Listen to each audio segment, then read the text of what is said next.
Welcome back to my channel Indian mom and इवांशी।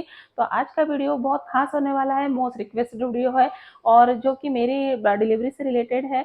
और क्यों मेरा डिलीवरी नॉर्मल होते होते मेरे साथ सीजर हो गया, क्यों डॉक्टर लोग हमें मतलब लास्ट मोमेंट पे ऐसी सिचुएशन आ जाती है कि हमें सीजर करना पड़ता है, क्या क्या कॉम्प्लिकेशन आती है। तो मैं आज आपको पूरे इसके बारे में डिटेल वीडियो बताऊंगी। तो गाइस वीडियो पूरा लास्ट तक देखिए, और जिसने भी मेरा चैनल सब्सक्राइब नहीं किया होगा तो प्लीज पहले जाके सब्सक्राइब जरूर कीजिए मेरे चैनल को। तो चलो वीडियो में आगे बढ़ते हैं। तो मैं आपको बताऊंगी कि मेरे दो बेबी है, एक मेरा 10 ईयर्स का बेबी है और एक मेरी 1 ईयर की बेबी है जो अभी ही 1 ईयर कंप्लीट किया जिसने। तो मेरे दोनों ही सीजर हुए हैं। पर मैं आपको फर्स्ट सीजर के बारे में बताऊंगी कि पहले मैंने क्यों मेरा मतलब नॉर्मल हो रहा, मतलब नॉर्मल के चांसेस थे, पर डॉक्टर ने इमरजेंसी में ऐसी सिचुएशन ला के खड़े कर देते हैं कि हमें लास्ट में मतलब हमारे पास कोई ऑप्शन नहीं रहता है, कोई जवाब नहीं रहता है और लास्ट में हमें सीजर करना पड़ता है। पर इसके बहुत साइड इफेक्ट होते हैं जो हमें सीजर करना पड़े। तो मैं इसके बहुत साइड इफेक्ट होते हैं, तो मैं अपने बारे में बताऊंगी कि मेरा एटलीस्ट मतलब मुझे 9th मंथ मतलब मेरी फर्स्ट प्रेगनेंसी के समय मेरा फर्स्ट सेकेंड मंथ से लेकर 9th मंथ बहुत स्मूथ चलते रहा। मैं बहुत ज़्यादा एक्टिव रहती थी मेरे प्रेगनेंसी भर में, बहुत ज़्यादा एक्टिव रही, काम करते रही और मैंने 100% लगे लास्ट मोमेंट तक के कोई कॉम्प्लिकेशन नहीं आए थे। तो लास्ट में मैम ने मुझे एक डेट दी थी कि आप मतलब डॉक्टर लोग एक डिलीवरी की डेट कैलकुलेट करके एक डेट निकाल के दे देते हैं कि आप इस बीच में आपकी डिलीवरी हो जाएगी। पर ऐसा कभी नहीं होता गाइस, इसके पहले भी हो सकती है और 9th मंथ लगने का कभी ऐसा नहीं हो सकता है कि पहले डिलीवरी होगी या बाद में डिलीवरी। कभी कभी फर्स्ट दिन पे मतलब पहला दिन ही 9th का फर्स्ट दिन भी लगता है, उसके बाद में ही डिलीवरी हो जाती है। कभी कभी आप पूरा मंथ 9th मंथ पूरा ले लेते हो, उसके बाद ही डिलीवरी होती है। तो सेम गाइस ऐसा हुआ था कि मेरा पूरा 9वां महीना मतलब मुझे 15 तारीख डेट दी थी, 15 तारीख डेट दी थी, 15 सितंबर। मेरे बड़े बेटे के समय 15 सितंबर डेट दी थी। तो बहुत अच्छे से मेरा सब कुछ नॉर्मल नॉर्मल चलते रहा। अचानक से मैं जब मैं नॉर्मली चेकअप के लिए मैं अपने डॉक्टर के पास में गई, तो डॉक्टर बोलने लगे कि अरे बच्चा उल्टा हो गया है और बहुत ज़्यादा कॉम्प्लिकेशन आ गई है और आपको इमीडिएटली एडमिट होना पड़ेगा, सीजर करना पड़ेगा, बहुत अभी ही सीजर करना पड़ेगा। तो हम लोग तो सब लोग बहुत ज़्यादा घबरा गए थे कि ऐसा कैसे, अभी तक तो सभी चीज़ें अच्छी थी। बच्चा जब मैंने 7th मंथ की सोनोग्राफी करी थी तो 7th मंथ में भी सब कुछ अच्छा था। 8th मंथ में ऐसा क्या हुआ कि इमरजेंसी में ही सीजर करना पड़ा, तो करना पड़ेगा। तो हम लोग तो बहुत घबरा गए थे, मेरी फैमिली भी बहुत ज़्यादा घबरा गई थी कि एक तो फर्स्ट प्रेगनेंसी और ऊपर से अचानक से जब हम नॉर्मल का वेट कर रहे तो सीजर करना पड़ा। तो फिर भी डॉक्टर बोले अच्छा ठीक है, देखो तुम्हारे हिसाब से अगर आप लोगों को नहीं लगता है तो आप वेट भी कर सकते हो। पर गाइस डॉक्टर लोग इतना ज़्यादा डरा देते हैं, इतना ज़्यादा घबरा देते हैं तो कि हमारे पास कोई डिसीजन ही नहीं रहते हैं। मतलब बोलते हैं कि मुझे हमें तो ऐसा तक के मेरे हस्बैंड बोलने लगे कि अभी तक तो हम इसके पहले 1 वीक पहले आए थे तो अपने आपने तो ऐसा कुछ नहीं बताया था। तो डॉक्टर बोले कि आप अगर रिक्स लेना चाहते हो आप रिक्स ले सकते हो, उसके बाद हम नहीं देखेंगे, इमरजेंसी आएगी तो हम नहीं लेंगे आपको। तो मेरे हस्बैंड बोले कि ऐसा कैसे, आपके यहाँ कई पेशेंट है, फिर भी आप ऐसे क्यों बोल रहे हो, अगर बेबी उल्टा भी हुआ है तो आपने 7th मंथ की सोनोग्राफी में तो नॉर्मल था। और गाइस 9th मंथ तक के बेबी घूमते रहता है और जब वो उल्टा होता है तो अपनी पोजीशन पे आता है, हेड के बल आता है। तो नॉर्मल था वो सब चीजें कि नॉर्मल नॉर्मल के रास्ता हम, और मैं 8 दिन वगैरह मैं अपना वेट कर सकती थी। मेरे को जस्ट 9th मंथ 15 तारीख को डेट था और मुझे 1 वीक पहले बुलाया था, मतलब मुझे 6-7 तारीख में बुलाया था ऐसा। तो फिर डॉक्टर बोले नहीं, बहुत ज़्यादा मतलब ये नहीं नहीं ऐसा नहीं हो सकता, आप लोग को तो सीजर ही करना पड़ेगा, नहीं तो आप अगर समय पे आओगे या बच्चे को कुछ हो जाएगा तो हम रिस्क नहीं लेते, हम ज़्यादा मतलब रिस्क नहीं लेंगे। तो हम लोग तो और ज़्यादा मतलब फैमिली घबरा गई कि अगर ऐसा क्या हुआ और क्यों। बाकी तो मुझे हलचल भी सब अच्छी लग रही थी, बेबी भी सब अच्छा था, मेरी मेरी भी तबीयत बहुत अच्छी थी। तो एकदम से डिसीजन एकदम ऐसा आया तो मतलब सोचने पे आ जाता है कि कभी कभी कि जो कहते हैं लोग कि आजकल डॉक्टर लोग पैसे के लिए सीजर करना सीजर कर रहे हैं, तो कभी कभी आपका एक माइंड उधर भी चल जाता है कि कहीं ऐसा तो नहीं है कि सच में ये एक तरीके का क्या बोलेंगे कि एक तरीके का ये हो गया, बिजनेस टाइप का हो गया कि सब कुछ नॉर्मल नॉर्मल होते होते सीजर करने का एकदम से। तो हम लोग ने फिर भी हम लोग ने वन डे लिया, बहुत अच्छे से सोचा, बहुत मतलब टेंशन से ना लेके, मतलब बहुत अच्छे से सोचा। फिर वो आखिर में तो डॉक्टर डॉक्टर ही होते हैं, तो वही घबरा के वगैरह, तो मैंने कह दिया मेरे घर में कि मैं कोई रिस्क लेना नहीं चाहती हूँ, क्योंकि एक तो मेरी फर्स्ट प्रेगनेंसी थी, और मैंने आपको पहले भी इसमें मेंशन किया है कि मुझे मेरे बेबीज काफ़ी लेट हुए, मैं कंसीव काफ़ी लेट किया था। तो मेरा फर्स्ट प्रेगनेंसी मैंने शादी के 6 साल के बाद किया था कंसीव, तो मुझे इसलिए तो और ज़्यादा मैं मतलब डर गई थी बहुत ज़्यादा कि नहीं ये तो कुछ कॉम्प्लिकेशन नहीं आएगा। तो गाइस ऐसे ही हुआ, तो फिर मैं सुबह गई और डायरेक्ट एडमिट हो गई। एडमिट होने के बाद में नॉर्मली उन लोग ने जो उनकी मतलब क्या बोलेंगे, जो उनका प्रोसीजर रहता है वो शुरू कर दिया। तो मुझे 6 o'clock को एडमिट कर दिया था। फिर नॉर्मली वो क्या सलाइन देते रहे मुझे दिन भर पेन आने के लिए, और दिन भर मुझे पूरा रात तक की उन्हें सेम मुझे हर एक 2-2 घंटे 3 घंटे में सलाइन चेंज करते थे, इंजेक्शन देते थे कि ताकि पेन आए।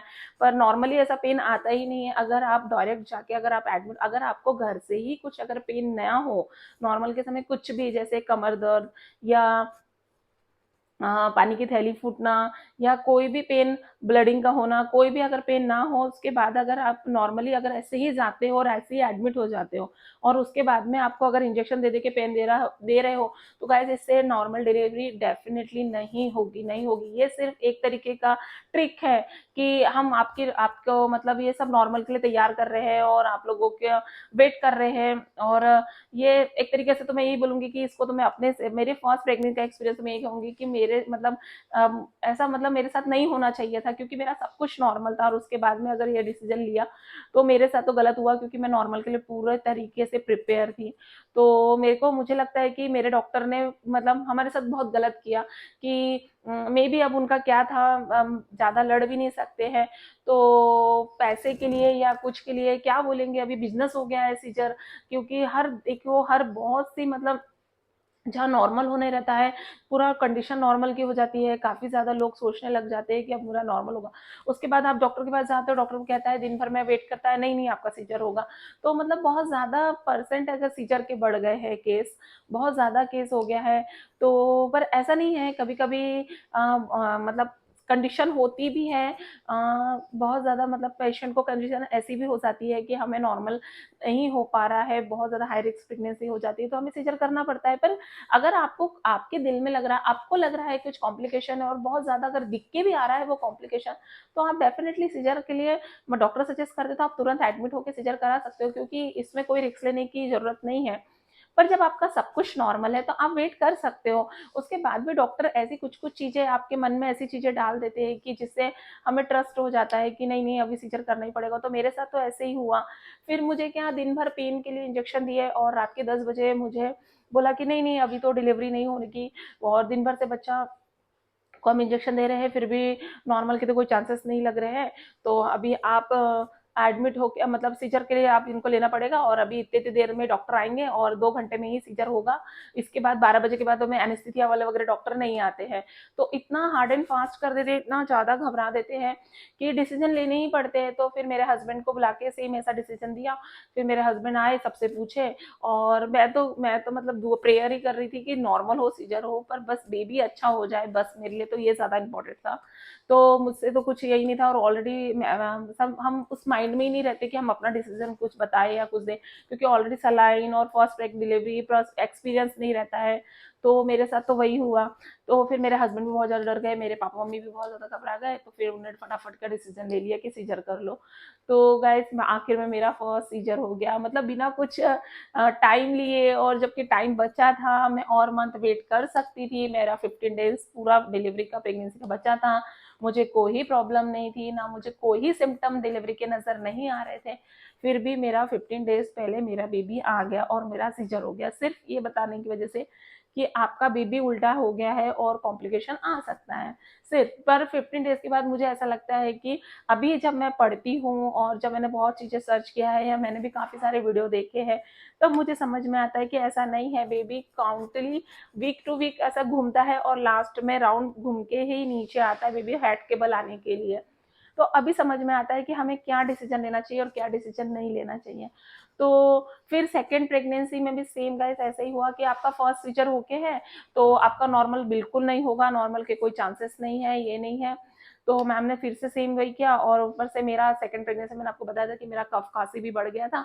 तो जिसकी वजह से नॉर्मल के लिए और ज़्यादा वेट नहीं कर सकते थे, क्योंकि उसको भी सेम बेबी का प्रॉब्लम था कि आपको ज़्यादा कफ है, आपको सांस लेने में मुझे दिक्कत हो रही थी, तो बेबी को ऑब्वियसली दिक्कत होगी ही होगी। तो इस वजह से भी मेरी बेटी के समय भी मेरा सीजर हो गया, तो मेरी दोनों ही प्रेगनेंसी मेरी सीजर हुई है गाइस। तो बताऊंगी कि मैं तो मेरे एक्सपीरियंस से बताऊंगी कि मैं कभी भी आपको सजेस्ट करूंगी कि जितना हो सकते आप नॉर्मल का चांस वेट करिए, क्योंकि नॉर्मल ऑब्वियसली बहुत ज़्यादा बेस्ट होता है।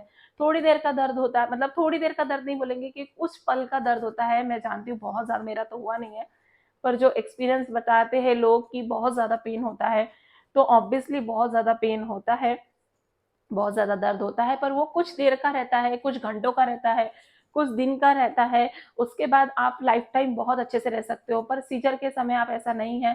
सीजर के समय आप मतलब उस समय तो आपको दर्द नहीं होता है, पर उसके बाद की जो आपकी जर्नी होती है बहुत टफ हो जाती है, और वो जर्नी इतनी टफ ज़्यादा हो जाती है कि आपकी लाइफ का कोई ही मतलब ये नहीं रहता कि आप ज़्यादा मतलब उठ नहीं सकते हो, ज़्यादा खड़े नहीं रह सकते हो, ज़्यादा बैठ नहीं सकते हो, उसके बाद आप ज़्यादा देर बेबी को लेके खड़े नहीं रह सकते हो, उसके बाद आप कोई भारी चीज़ नहीं उठा सकते हो। जैसे हम हाउस वाइफ है तो बहुत से काम अपने को मतलब हमको घर के भी काम करने रहते, तो हमें कभी बकेट उठाना या कभी कोई चीज़ हेवी उठाना हम नहीं उठा सकते गाइस, क्योंकि जो एनेस्थीसिया दिया रहता है जो हमारे बैक पे, तो उस वजह से हमारे बैक पेन का बहुत ज़्यादा प्रॉब्लम होता है, और लाइफ टाइम का तो बहुत ज़्यादा प्रॉब्लम आ जाता है। इसलिए तो मुझे तो बेस्ट लगता है कि नॉर्मल ही बहुत ज़्यादा बेस्ट होता है सीजर से ज़्यादा। पर अगर बहुत ज़्यादा अगर कॉम्प्लिकेशन आती है और आपको लगता है कि अगर अभी कोई चांसेस नहीं है कि अभी मेरा नॉर्मल नहीं हो सकता, तो आप उसके बाद ही सीजर का डिसीजन लीजिए। एकदम से घबरा के, एकदम से जल्दबाजी में, या एकदम से डॉक्टर ने बता दिया, तो इमीडिएटली बिल्कुल बिल्कुल बिल्कुल आप सीजर का डिसीजन नहीं लीजिए, क्योंकि अभी आजकल हर हॉस्पिटल में सेम ही चालू है, आपका सीजर हो जाएगा, आपका सीजर हो जाएगा, सीजर हो जाएगा। तो डेफिनेटली हर यही चालू है। तो कभी भी मतलब वेट करिए, नेचुरल अगर होता है तो वो बहुत अच्छा है, लाइफ टाइम के लिए बहुत अच्छा है, ना कि सीजर बहुत ज़्यादा अच्छा है। क्योंकि डर के और जल्दबाजी में, या हम घबरा के, मतलब कोई चीज़ जल्दी जल्दी हो जानी चाहिए, हम जल्दी जल्दी रिकवर होना चाहिए, इस वजह से हमें पेन नहीं होना चाहिए।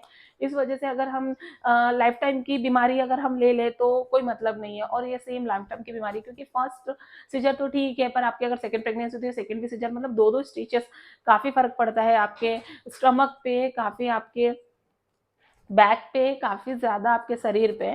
तो गाइस मैं तो डेफिनेटली कहूँगी कि normal is the best, normal बहुत ज़्यादा बेस्ट है।